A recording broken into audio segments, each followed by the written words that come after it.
qui va nous exposer donc les raisons de désobéir au traité européen.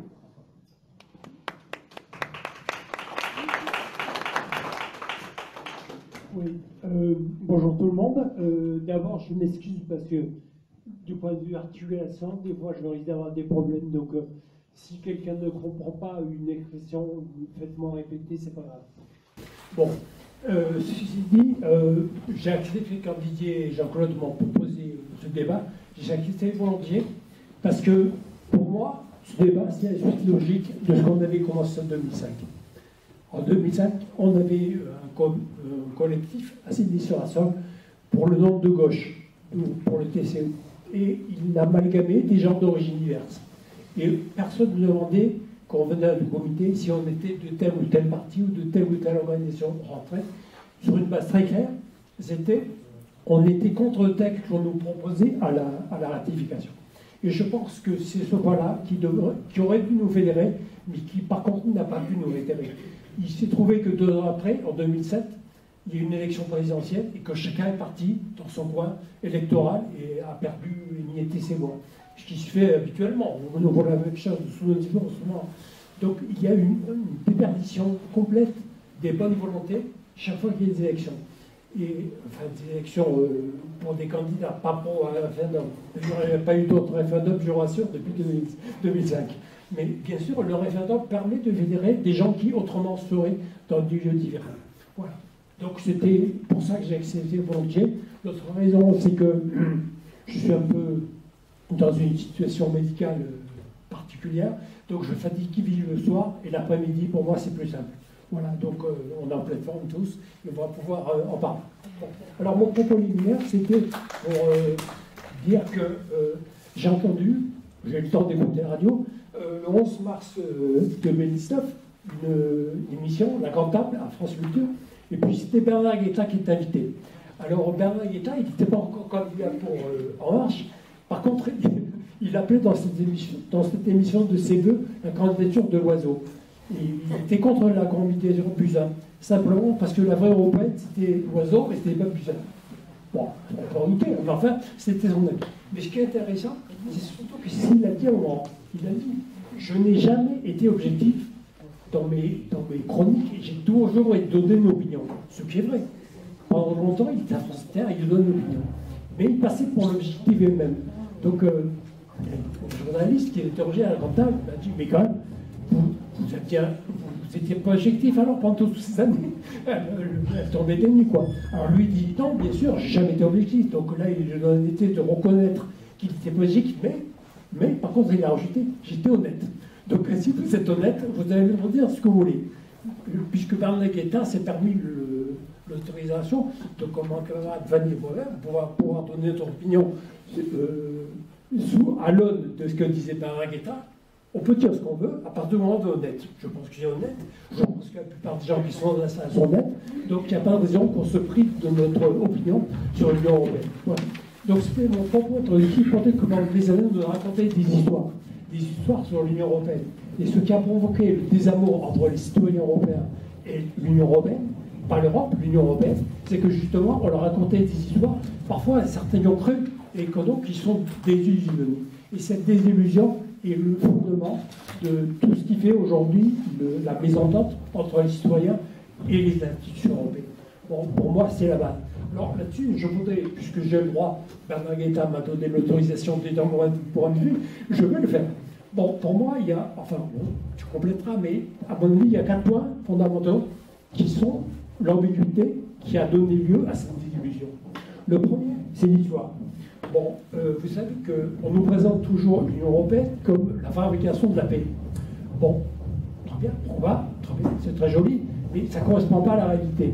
C'est ça le problème. C'est-à-dire qu'on fait l'histoire sérieusement, on s'aperçoit que l'Union européenne telle qu'elle est aujourd'hui, elle a déjà commencé après la Première Guerre mondiale. Il y a eu des organisations qui ont précédé l'Union européenne. La première, comme par hasard, c'est le cartel de l'acier. Il a été fondé en 1926 par les grands cartels aciéries européens. Et donc, sous le l'administration allemande d'ailleurs, à l'époque déjà, il s'est monté jusqu'à plus de 50% des voix au conseil d'administration, ce que, à l'époque, était interdit par ce cartel. Alors, passons.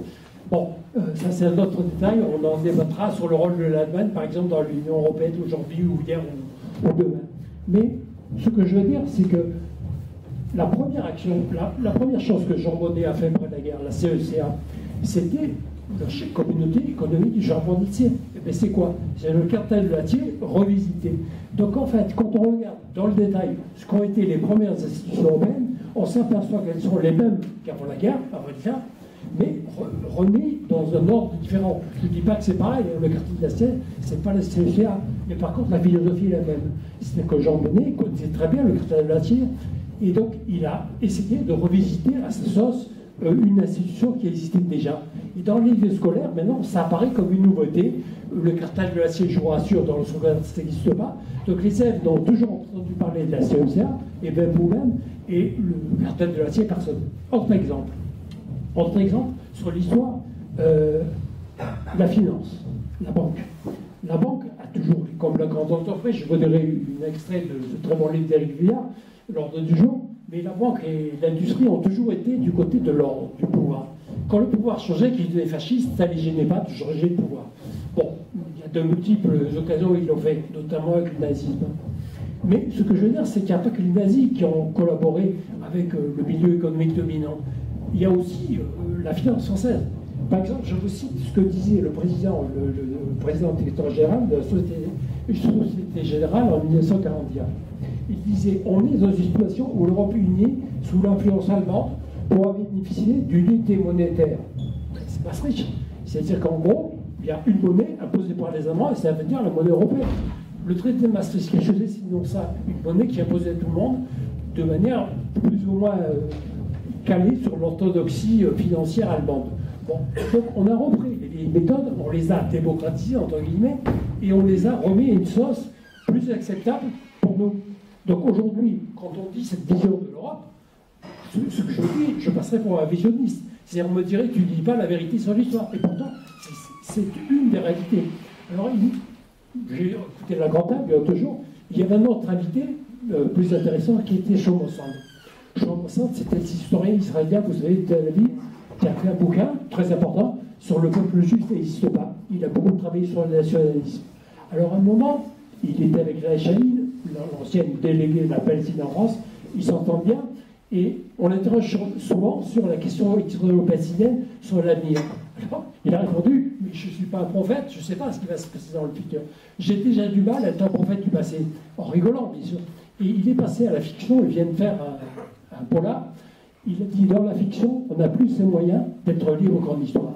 Parce qu'en histoire, il y a toujours l'histoire dominante qui surplombe tout, et il y a toujours les historiens périphériques qui, malheureusement, n'ont pas assez voix au chapitre. On ne les écoute pas. Ce que je vous dis là, vous ne l'entendrez jamais. Il n'y aura jamais une émission radio-télé qui vous dira une chose pareille.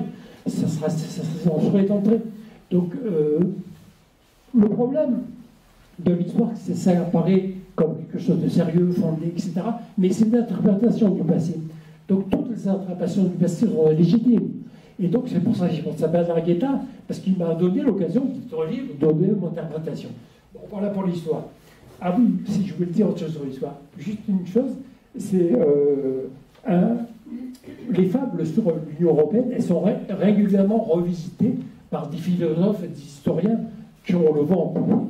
Il y a eu, il n'y a pas longtemps, Habermas. Habermas, c'est un philosophe allemand qui a théorisé la citoyenneté européenne. Sauf qu'il n'a jamais défini qu'est-ce que c'est un Européen. C'est-à-dire, on aurait un pur Européen qui aurait une constitution européenne et qui serait dans le cercle de la démocratie européenne comme ça. Mais l'Union européenne était faite à l'opposé de ça. C'est-à-dire qu'il fallait éliminer les peuples de l'Union européenne. Il ne fallait surtout pas que les peuples se mêlent de l'Union européenne. Donc comment passer de rien à tout? C'est ça le problème. C'est-à-dire que, moi je suis d'accord, pourquoi pas qu'il y ait un jour une société européenne, mais il faut créer les conditions. Or, les conditions, vous le savez tous comme moi, elles sont nationales. Pour l'instant, les collectivités politiques européennes se font dans le cadre d'un pays, d'un État. Et donc, toutes les élections se font comme ça. Le jour où il y aura le transnationalisme qui existera réellement, alors là, on pourra discuter de savoir si on peut dépasser les États. Mais pour l'instant, on met la charrue avant les bœufs, c'est-à-dire on nous dit on va faire une constitution européenne, et il n'y a pas les conditions pour qu'on y arrive. Donc ce sera toujours les mêmes qui vont tirer, bien sûr, les ficelles. Bon, et en ce moment, il y a un monsieur qui s'appelle Robert Ménas, qui est un écrivain autrichien, qui a fait plein de chroniques. Alors, il a fait un bouquin qui s'appelle La Capitale. Bon, j'ai fait un peu plaisir. Il raconte une fiction sur l'Union européenne. Bon, c'est un livre qui vaut ce que ça vaut. Mais disons que ce qui est plus intéressant, c'est sa vision de l'histoire. C'est pas une historien, lui, c'est un écrivain. Il se sert de l'histoire pour légitimer son point de vue sur l'Europe. Bon, son point de vue sur l'Europe, c'est toujours le même. Je ne vous le recommence pas. Bon, il a fait plusieurs chroniques dans des journaux allemands dans lesquels il prétendait que Walter Einstein, le premier président de la Commission européenne, qui était allemand d'ailleurs, c'est la seule fois où il y a un président de la Commission européenne qui était allemand, peut-être il y aura un autre, puisque le président du PPE, pour l'instant, est allemand, on verra bien, on en discutera après du rôle de l'Allemagne. Mais à l'époque, Walter Einstein, en 1958, est devenu le premier président de la Commission européenne. Et il prétend, ce monsieur, Ménas, que son premier discours, il l'a fait à Auschwitz, ce qui n'est pas vrai. Il aurait pu, pourquoi? Mais on colporte, donc on le présente comme le héros européen. Pourquoi? Parce que le sentiment de culpabilité européen pèse sur le débat politique, on le sait bien. Le nazisme a marqué l'Union européenne, bien sûr. Et donc aujourd'hui, on se sert du sentiment que devrait nous procure le dégoût qu'on peut avoir du nazisme pour justifier quelque chose qui serait anti-nazi. Ce qui n'est pas totalement la réalité, peut-être on aura l'occasion de reparler. Mais en fait, vous voyez ce que je veux dire, c'est que chaque fois, on est toujours sur le même ressort. On est sur le ressort de la culpabilité, du remords, de la peur de casser le mécanisme de paix, etc. Donc il y a beaucoup de citoyens qui ne regardent pas la réalité parce qu'en fait, ils ont peur de la réalité, justement. Mais parce qu'on leur dit jamais. On leur dit toujours sur l'Europe, c'est la paix. Donc ils vont dire oui, pourquoi pas. Et on nous souhaite tous que l'Europe soit la paix. Seulement, c'est pas si sûr que ça. Voilà. Le deuxième, c'est la supériorité d'un système économique qu'on appelle libre-échange sur tout le reste. Bon, le deuxième point, qui pour moi, à mon avis, est déterminant. Je vais accélérer parce que je ne parle pas tout le temps. Je vais appuyer pour ça sur un texte de Pierre Mendès France. En 1957, Pierre Mendès France était député. Il avait été président du Conseil en 1957. Il faudrait reculer un peu. D'accord. Reculer le micro. Comme ça Ouais. Comme c'est mieux. Peut-être même sans micro. Essayez d'abord. Oui, je vais essayer sans micro. Comme ça. Sans micro, c'est Sans mieux. micro, c'est mieux. Ouais. Sans micro, D'accord. ce sera mieux. Je prends le fort sans micro. C'est bon, bonne technique, pas trop, pas trop. D'accord. Et donc Pierre Mendès France n'était pas un député socialiste, c'était un député radical. Et pourtant, il était plus socialiste que beaucoup de socialistes.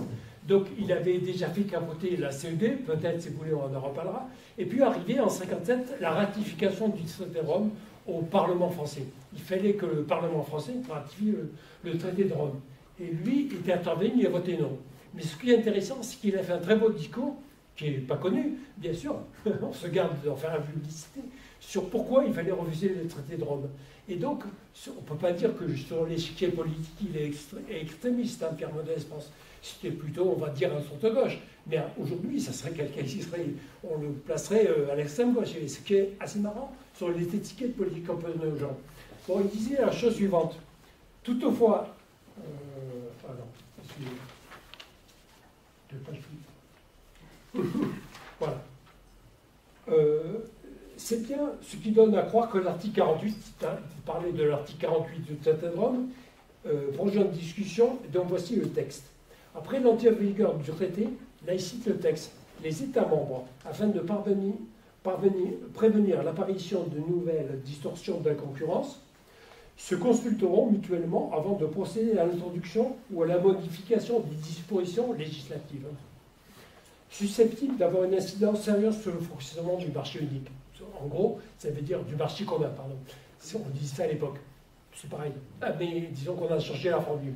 Mais ça voulait dire qu'un État ne pouvait plus décider des politiques économiques et sociales sans référer, sous prétexte de concurrence, à ses États alliés dans le sein de la communauté économique européenne. Alors voilà ce que dit Pierre Mendès France, ça c'est son commentaire. Tout relèvement de salaire ou octroi de nouveaux avantages sociaux n'est pas dès lors et pour longtemps exclu pour les ouvriers français. Mes chers collègues, il m'est arrivé souvent de recommander plus de rigueur dans la gestion économique. Il était catalogué comme un doctrinaire du point de vue de la gestion des deniers publics. Bon. Mais je ne suis pas résigné. Je vous l'avoue, à en faire juge un aéropage européen dans lequel règne un esprit qui est loin d'être le nôtre. Sur ce point, je mets le gouvernement en garde. Nous ne pouvons pas nous laisser dépouiller de notre liberté de décision dans des matières qui touchent d'aussi près notre conception même du progrès et de la justice sociale. Les suites peuvent en être trop graves du point de vue social comme du point de vue politique. Bon, c'est 1950. Bon, aujourd'hui, qu'est-ce qui a changé, hein? Donc, il avait déjà prévenu, pourtant la majorité a voté oui, hein, 57, vous le savez tous. Mais lui, il a voté non. Et donc, tous ses camarades socialistes ont voté oui, hein, par exemple. Lui, il était un des seuls radicaux à voter non. Donc, je ne vais pas faire le détail de ce qui s'est passé en 57 à l'Assemblée, mais en fait, vous savez comment ça marche. Un groupe politique d'une consigne, et puis à part quelques députés communistes qui s'opposent parce qu'ils ont lu le texte, ils savent que c'est dedans, tous les autres lèvent la main, et ils n'ont pas lu le texte. Bon, voilà. Et donc ça, c'est un problème fondamental, parce que, en fait, il y a le rôle du Parlement. C'est-à-dire qu'aujourd'hui, du point de vue démocratique, c'est qui décide? Est-ce que c'est des instances européennes qu'on ne connaît pas? Lui, il appelle ça un aéropage européen. C'est la Commission européenne. C'est-à-dire c'est des gens qui sont nommés, on ne sait pas d'où ils viennent, ils décident pour nous, mais les décisions s'imposent. Donc que les députés, bon, ils peuvent prendre des mauvaises décisions, mais ils ont quand même été élus. Donc on peut s'en prendre, le peuple français peut s'en prendre à lui-même. Donc c'est ce qui se fait souvent. Hein. La crise des Gilets jaunes, c'est que beaucoup de Gilets jaunes s'aperçoivent qu'on les a dupés. Donc il y a quand même des réactions possibles dans un espace politique restreint, cohérent, celui de la nation pour l'instant. Mais dans l'espace européen, quelle réaction avoir? Et il disait ceci, toutefois, il parlait là du commerce extérieur, du libre-échange. Toutefois, cette clause me paraît plus préoccupante encore. C'est d'abord celle qui consiste à dire que le tarif externe est déjà très bas, qui protège l'industrie des 6 pays associés contre la concurrence des autres pays de dehors, pourra être, pour certains produits, totalement suspendu par simple décision de la majorité. Compte tenu des tendances vers la fixation des tarifs très bas qui règnent aujourd'hui en Allemagne et en Belgique, donc il y avait déjà pas les visions économiques entre la France, l'Allemagne et la Belgique, bon, nous risquons donc de voir sacrifier totalement, priver de protection, certaines productions essentielles pour nous et pour nos main-d'œuvre. C'est la clause parmi les plus préoccupantes, les plus graves. C'est une clause à écarter en tous les cas. Voilà. Donc aujourd'hui, c'est ça. Ce qui bloque du point de vue démocratique l'Union européenne, c'est qu'on a on en parlera dans le débat, on a des politiques de l'Union douanière qui sont exclusives à l'Union européenne. Les États n'ont plus rien à dire dans le commerce extérieur de la France. On a un déficit monstre, chacun en accumule le déficit extérieur, mais la décision est prise par la Commission européenne qui vient par exemple de voter un mandat pour le Conseil européen pour de nouvelles négociations de TAFTA bis avec les États-Unis.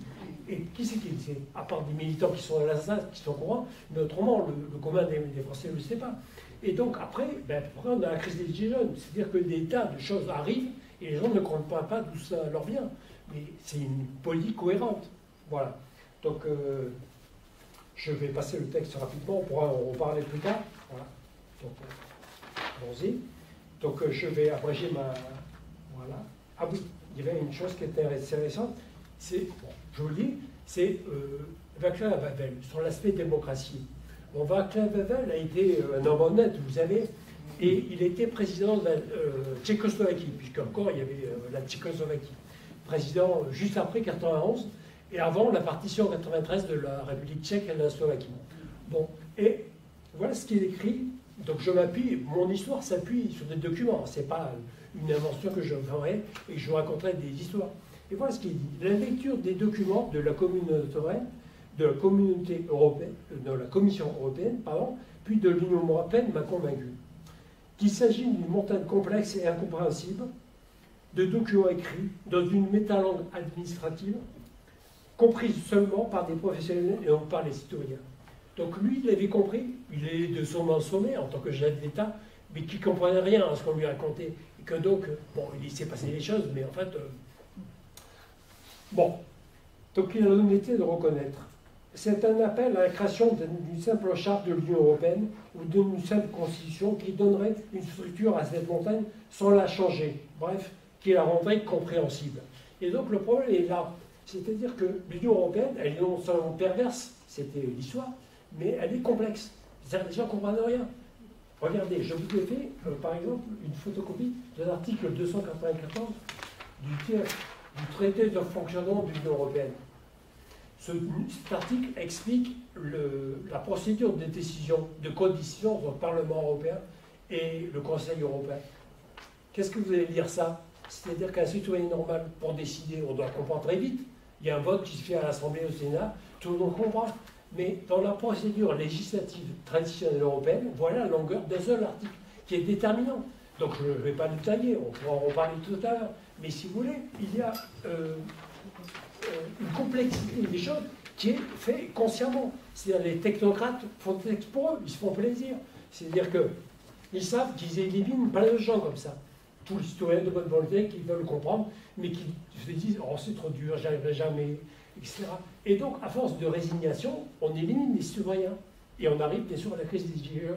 Donc, le problème, c'est un autre problème fondamental. Bon, je vais quand même réagir. Alors, bien sûr, il y a le problème des lobbies. Bon, là-dessus, sur la démocratie, bien sûr, il y a autant de fonctionnaires près de la Commission qu'il y a de lobbyistes. Donc, il y a à peu près 31 000 fonctionnaires qui travaillent pour la Commission européenne, ce qui n'est pas beaucoup. Il y en a moins que de fonctionnaires qui travaillent pour la ville de Paris. Donc, c'est-à-dire que pour l'Union européenne complète, il y a moins de fonctionnaires qui travaillent à la ville de Paris. Bon. Mais ce ne serait pas grave, ça. Peut-être qu'ils sont efficaces, et pourquoi pas. Mais ce qui est plus grave, c'est qu'il y a un peu plus de lobbyistes, ou pratiquement le même nombre, qui travaillent à faire péricliter le travail de ces fonctionnaires. Les fonctionnaires de l'Union européenne sont payés pour le bien commun, l'intérêt commun. On ne sait pas quoi d'ailleurs, hein, mais enfin l'intérêt commun européen. Un lobbyiste, on sait bien qu'il travaille pour l'intérêt particulier de sa boîte. Comment on peut mettre à égalité quelqu'un qui travaille pour un intérêt général qu'on n'a jamais défini et un intérêt particulier qui est clairement défini? Il n'y a pas photo, hein. Là il y a conflit d'intérêt manifeste. Et d'entrée, alors l'Union européenne nous fait croire, grâce à la transparence, c'est un mot fantastique, qu'une fois qu'on est déclaré, eh ben c'est bon.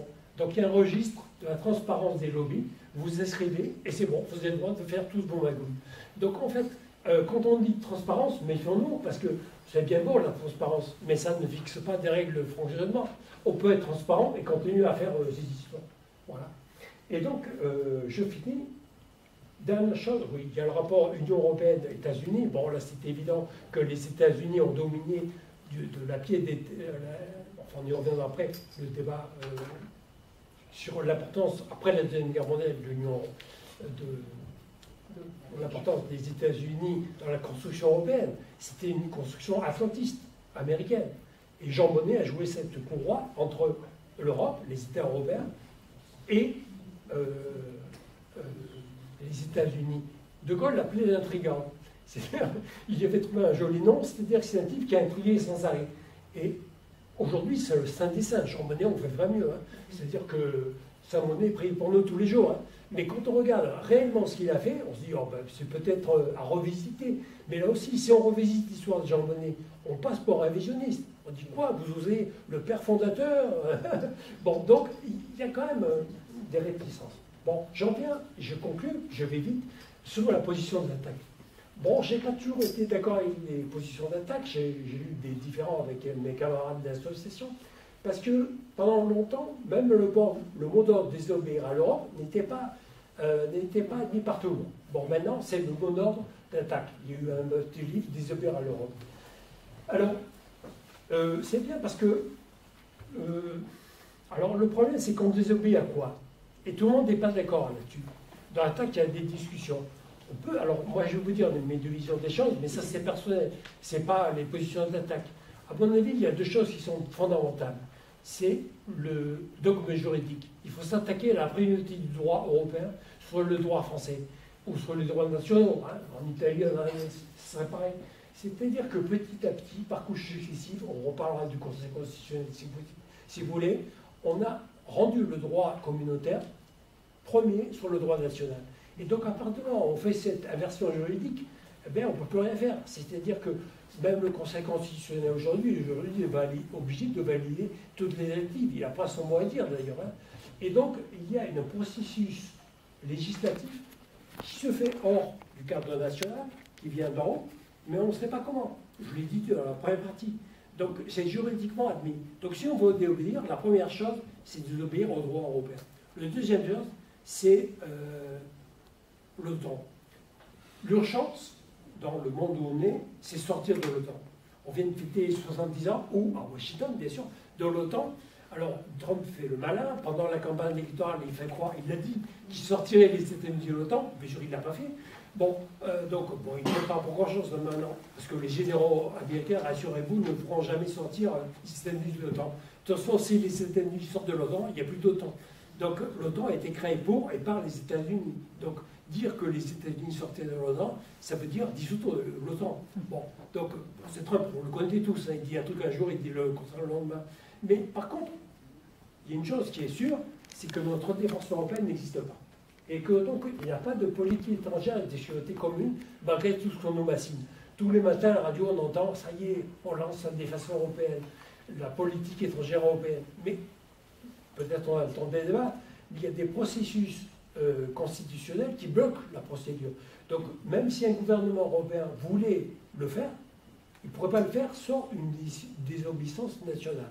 Comme De Gaulle l'a fait en 1966, quand il a sorti les troupes, le commandement intégré, il n'a pas sorti les troupes, mais le commandement intégré de la France est sorti de l'OTAN. Et donc l'OTAN est parti à Bruxelles à ce moment-là, alors qu'elle était en France, le commandement intégré européen de l'OTAN. Bon, ce qui veut dire que ça, c'est une vraie désobéissance. Voilà. Donc je m'arrête là, et puis je laisse la parole à mon camarade. C'était un peu long.